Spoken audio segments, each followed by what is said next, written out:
歡迎收睇18好時光。大家好，我係 Fanny 李敏芬。大家好，我係阿石伍文生啊。Fanny 啊，覺唔覺呢排真係熱咗好多啊？其實咧係前幾日咧仲創埋咧1884年有紀錄以嚟最高溫嘅紀錄添啊！大家都唔想淨係留喺屋企涼冷氣㗎。計我話最好嘅消暑方法應該係去沙灘聽下海浪聲，浸下海水，咁就最好不過啦。哇！聽完你咁講，我都好想即刻同屋企人咧去沙灘玩水啊！嗱，對於我哋嚟講咧，行落沙灘踩下沙，隨時隨地都去到啦。但係對於一班咧身體咧需要坐輪椅嘅有障礙嘅朋友仔嚟講咧，又或者長者，沙灘嗰種鬆軟嘅沙地，反而係一種難以跨越嘅障礙嚟㗎。咁又係喎，普通嘅輪椅一落到沙灘，啲沙咧一定係棘住咗個碌㗎，同埋咧卡住咗，好難行㗎嘛。咁用輪椅嘅朋友咧，咁呢個對佢嚟講真係一個難題嚟㗎噃。好彩近年咧有部門積極推動無障礙海灘，加埋有啲咧可以喺沙地上面行走嘅特製輪椅，仲有一班熱心嘅義工貼心幫手，等呢一班輪椅朋友都可以順利踏足沙灘，甚至浸埋落海水度，親身感受嗰種涼浸浸嘅快感啊！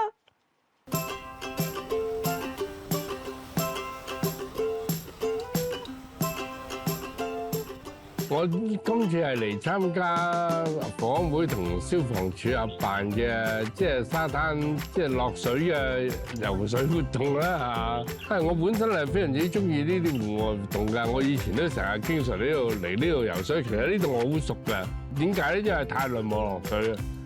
咁你事實上冇一腳之後冇人服侍你，又冇人理你去點樣落水㗎嘛。咁有個咁嘅機會，都嘗試一下落翻水嘅感覺咯。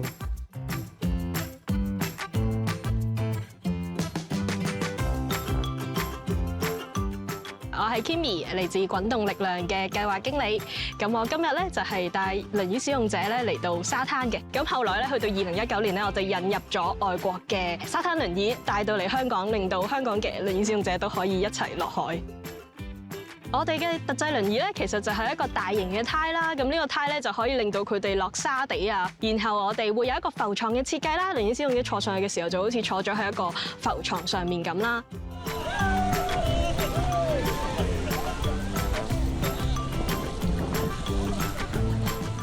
射水鬥射啦，唔知射到邊個啦，敵友不分嘅啦。係大家覺得好好玩喎，都好開心玩得。即係瞓低嗰陣咧，就有翻當年喺度浮水嗰種感覺啦。咁啊，梗係涼浸浸啦，喺天而落水就感覺好嘅，好玩嘅。因為點解咧？始終即係身體有殘障嘅人啦，係點都有啲阻礙噶嘛，但係都可以嚟到享受到水裏邊嘅玩啦。但係好似好多義工朋友同埋消防處嗰啲大隻佬幫實先得咯，非常之多謝感恩有咁嘅機會嘅。因為其實可能好多輪椅使用者都會覺得沙灘未必係佢哋日常去到嘅地方。到最後其實我哋都會觀察到就係可能好多輪椅使用者或者我哋本地嘅輪椅使用者都會覺得其實佢哋一開始已經覺得呢啲活動唔屬於我哋嘅，係咯，唔關我哋事，我哋點會做到咧？咁呢一個心理障礙其實都會影響到佢哋就唔會諗，即係唔會諗其實我哋有冇辦法可以衝破呢一啲障礙咯？咁但係只要佢哋由佢哋日常嗰個輪椅轉上去我哋嘅沙灘輪椅之後咧，就可以坐喺個沙灘輪椅度落沙地啦，然後咧再落水啦。即係而家我哋成日都講共融啦，係啦，咁其實都係一個製造多啲平等嘅機會，令到唔同能力嘅人啦、唔同類型嘅人啦，都可以一齊享受呢一啲嘅設施。只要我哋諗多少少，係啦，提供適合嘅輔助工具咧，大家都可以融合埋一齊嘅，大家都可以有平等機會去係啦參與佢哋喜歡嘅活動。無障礙遊，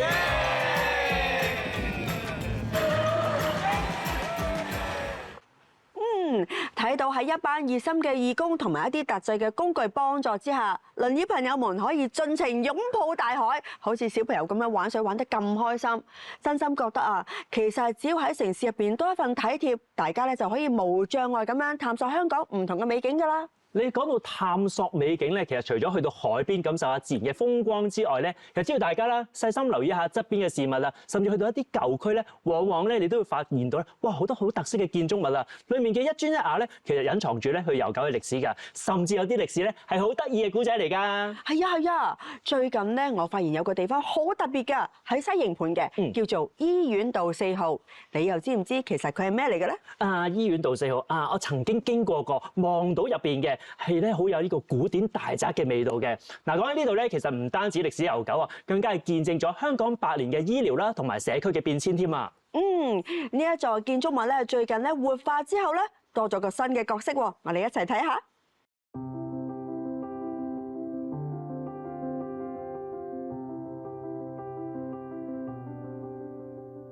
咁醫院道4號呢個建築物咧，其實就係1921年落成嘅建築物咧。咁本身係一個清潔工嘅宿舍。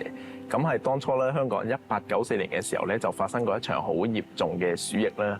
咁當時嘅香港政府為咗解決呢場鼠疫咧，就做咗好多公共衛生嘅改革啦。咁就包括係一啲嘅公廁啦、清潔工嘅宿舍啦。而我哋而家呢個醫院道4號咧，就係第一座落成嘅清潔工宿舍咧。其實喺戰後咧，即係1945年之後咧，咁佢同時咧就做咗一個清潔工宿舍咧，繼續維持佢原有嘅用途啦。另外就有曾經喺部分嘅樓層咧，就有間過唔同嘅獨立嘅房間啦，就變咗做呢個市政總署嘅一啲二分職員嘅宿舍啦。再另外就係其實佢同時有做過一間嘅學校啦，咁就係1948年10月嘅時候咧就開學嘅，咁就係叫做呢個市政總署職工總會嘅學校。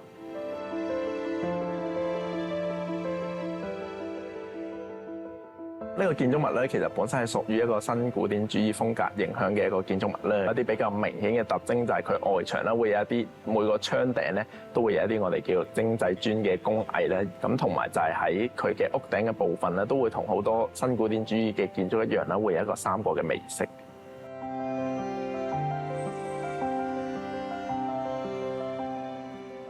後尾咧就變咗一個嘅辦公室啦。咁喺佢變成呢個辦公室嘅過程中咧，咁就有比較多嘅改動啦。今次嘅復修工程咧，其實最主要咧就係想喺現有仲剩餘嘅一啲嘅歷史同埋建築嘅元素嘅基礎之下啦，咁盡量保留翻我哋可以保留到嘅嘢啦，同埋嘗試去修正翻可能一啲以前做得冇咁理想嘅地方啦。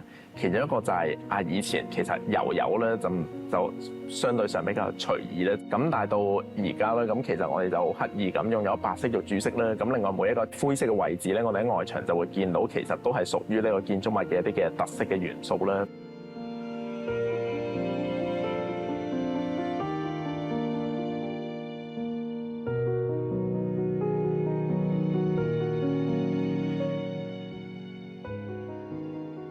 咁身後呢一座咧就係1層高嘅，其實係以前嘅總管工宿舍咧，就係當年管住晒所有大概200名嘅清潔工同埋管工嘅總管工住嘅地方啦。咁所以呢座樓咧本身一啲裝飾嘅元素都比較多啦，譬如佢天花上咧會有一啲嘅色線啦。咁其實呢度咧本身就係以前有一個嘅火爐啦。咁其實都係喺之前做辦公室嘅時候咧，咁其實就填咗啦，同埋拆咗原本火爐外面嗰啲嘅裝飾物啦。咁其實今次嘅工程咧，我哋就重新打翻開呢個火爐啦，咁就挖翻裏邊一啲嘅填充物出嚟啦。咁都好特別咁啦，咁就發現到翻一啲以前原有呢間屋嘅一啲嘅地磚啦。咁跟住另外咧就係都揾得翻一啲以前原有嘅磚啦。咁譬如呢一嚿咁其實咧我哋就會見到，咁全座樓咧都係用同款嘅磚咧，咁上面都印有一個以前應該相信係磚廠嘅名咧，就係寫住 HKTF。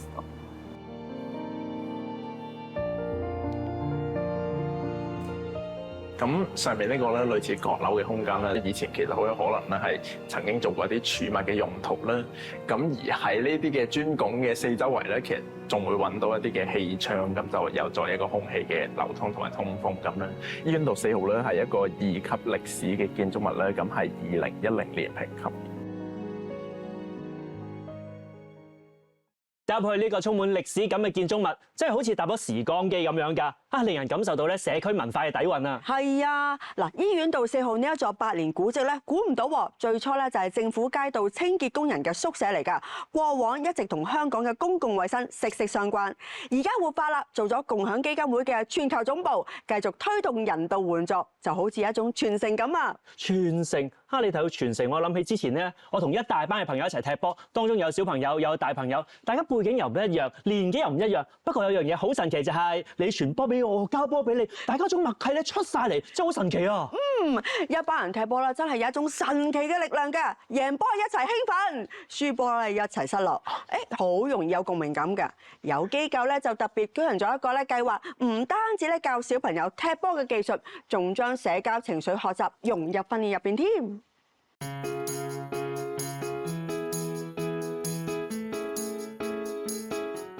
佢啊，好活躍咯，好衝動咯，好中意玩咯，唔停咯，輸咗嘢或者有唔高興嘅地方，其他小朋友唔聽佢講啊，可能就會容易掹整發脾氣咯，容易觸發佢咯，大叫啊，掠地啊，周圍跑啊，因為知道佢中意踢波，咁所以就揾啲足球班咯，咁就俾佢接觸下。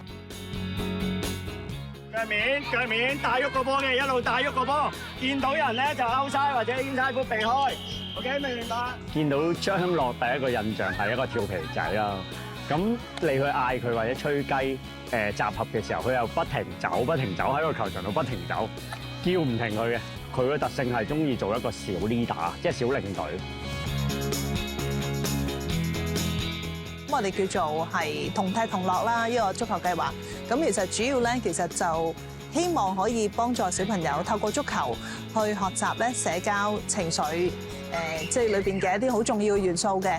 咁令佢哋咧其實可以係容易覺察到自己嘅一啲情緒啦。另外點樣去處理自己嘅一啲感覺啊，可以正面啲去咧抒發到一啲自己情緒嘅方法咯。係一個好天然嘅場景咧，佢會好自然咁去經歷咧一啲壓力啊、挫敗啊，甚至係一啲挑戰啊。呢啲其實都係一啲好好機會咧，俾小朋友去學習咁樣點樣去面對呢啲挫敗。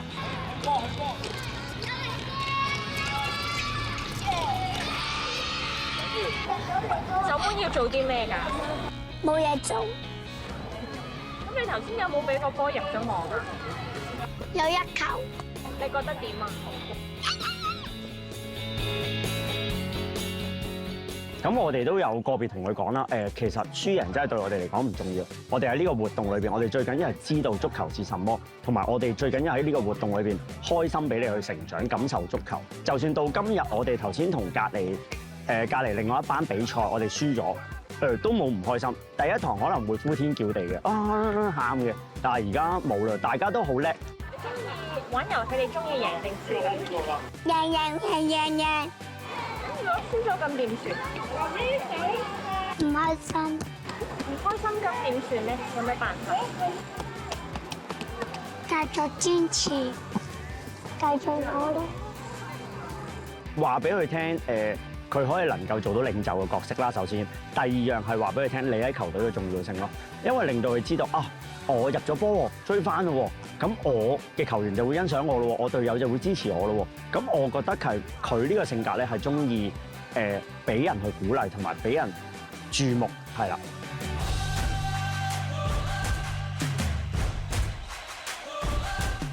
學識到團隊精神咯，即係可能佢初頭之前會以為咧，淨係自己踢波就係自己咯。咁但係後尾佢會明白，其實成隊人都係同一陣線嘅，大家要合作咯。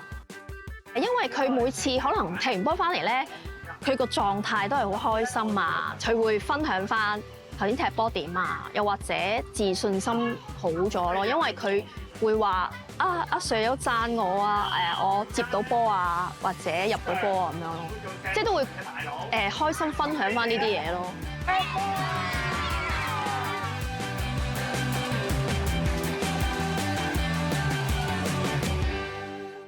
哇！哇！你睇下，睇住呢班小朋友喺球場上面咁有活力，追住個足球走嚟走去咁樣，好有熱誠，好有熱血。不過講真，其實我都有㗎，所以咧最好咧即刻換翻對波鞋，跟住我落場同佢哋一齊散發呢種熱誠同埋熱血，我都要踢波。犀利喎，文生果然係精力充沛啊！但係你知我哋嘅節目㗎啦，包羅萬有㗎。我哋啱啱介紹過一個動態㗎啦，有冇啲咧活動係靜態少少嘅、優雅少少嘅、高貴少少嘅，可以慢慢細味嘅活動啊？有冇好推介啊？又優雅又高貴華麗，即係好似你咁樣啦。咁你咁樣問得我咧，梗係有好介紹嘅，因為跟住落嚟咧呢一個展覽咧好啱你睇㗎 Fanny。因為咧可以近距離咁樣欣賞兩大珠寶巨匠去精緻嘅工藝，而且咧更加咧去利用咗一種工藝，就係叫做基樓雕花啦。嗱，當中咧有唔少嘅展品咧係極具歷史同埋咧藝術價值嘅皇室珍寶啊！嗱，可以俾你咧親身感受一下呢一種高貴嘅華麗，就好似你咁咯。哇！皇室珍寶喎，犀利啊！你真係要知我心意啊！你睇唔睇到心心眼啊？我好想快啲睇啊！我哋一齊睇下啦！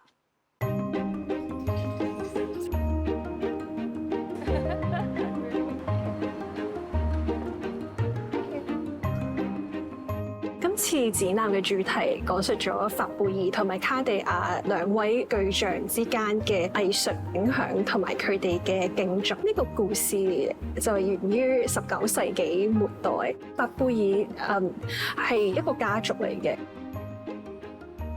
佢自己即係個工藝都係非常之好，然後但係佢獨具慧眼咁樣去搜羅好多唔同方面嘅即係頂級嘅工匠去為佢工作，咁然後所以到大概1885年左右，佢就成為俄羅斯沙皇嘅一個其中一個最重要嘅御用珠寶商。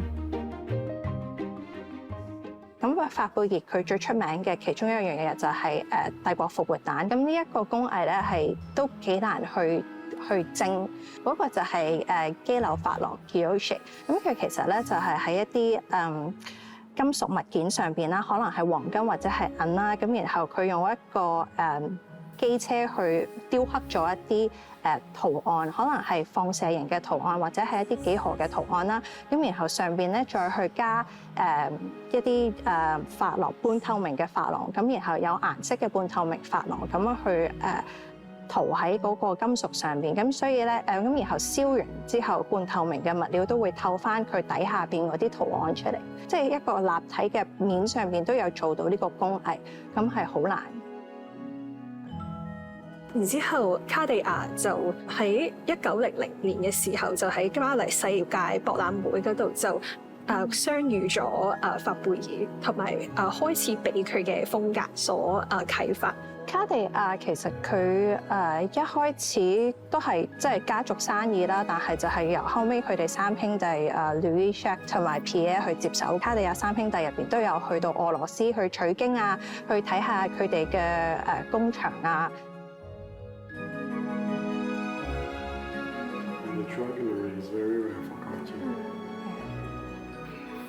法貝爾佢哋做基樓珐琅嘅工藝係非常之高超，咁所以推動到成個歐洲嘅皇室都對呢一種工藝有追求，咁所以卡地亞先至會去出。呢一個就係卡地亞嘅大概1900年至1910年做嘅一個時鐘啦。咁佢個底嗰度就係大家可以見到佢藍色嗰個部分咧有啲放射型嘅線條啦。呢個就係我哋頭先講到嘅基樓珐琅。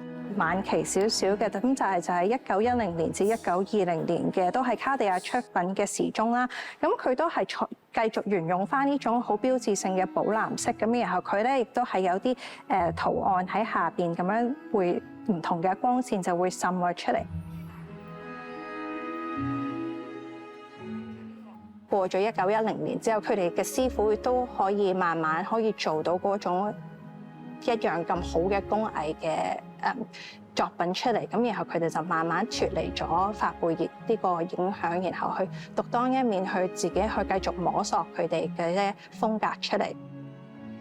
反之啦，好可惜，因為俄羅斯1917年嗰陣時就有10月革命，咁然後法貝爾佢因為同皇室嘅關係好密切，咁所以咧佢哋個工場都係其中一個受到攻擊嘅一個對象。咁嗰陣時法貝爾就開始就直情停咗，就開始一直衰落，就冇咗呢個品牌。睇睇完啲咁華麗又咁精緻嘅藝術品，真係大開眼界之餘咧，仲感覺到成個人都增添咗唔少嘅氣質啦。係啊，香港咧真係好精彩㗎，既有溫馨嘅社區故事，有充滿活力嘅運動，仲有國際級嘅藝術盛事添啊！有咁多唔同嘅活動，大家諗好嚟緊嘅星期六日去邊度未呢？諗唔到，未諗到唔緊要，我哋下週好去處呢一個環節一定幫到你。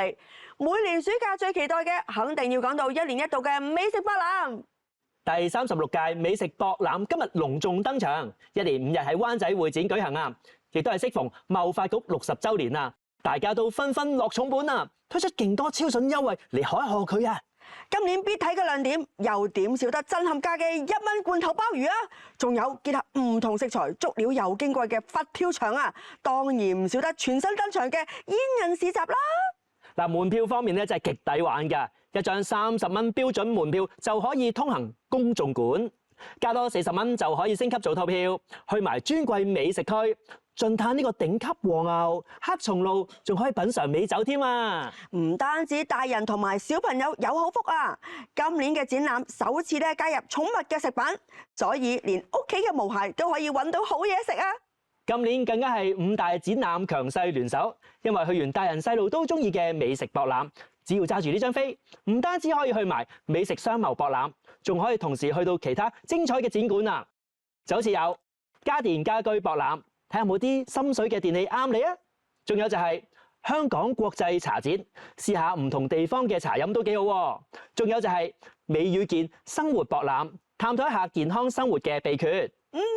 溫馨提示啊，大家咧記得要留意日期同埋時間啦。5個展覽嘅開放時段都有唔同㗎。呢一個週末，一於約埋親朋好友，帶埋個車仔去會展盡情掃貨啦！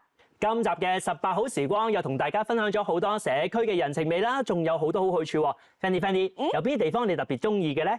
我最中意梗係美食博覽啦，我好中意食嘢㗎。如果大家咧到期時喺現場見到我，記得同我打招呼喎。哦，好啊 ，hello，我咧，我中意運動啊嘛，梗係踢波啦，可以同大朋友、小朋友一齊踢，哇，嗰種心情、嗰種熱血、嗰種熱誠，哇，好澎湃啊！我要換波鞋啦，節目完咗我要換波鞋，即刻去踢波啦！感受到，冷靜。嗱，今集嘅時間咧又差唔多啦。雖然咧唔捨得，但係都要同大家講拜拜啦。係啦，如果咧你哋咧都有社區嘅故事，好想同我哋分享嘅話，記得去到我哋嘅社交媒體當中私信留言俾我哋就得㗎啦。下星期咧我哋繼續同大家咧走出廣播道，遊走18區，感受18好時光。拜拜。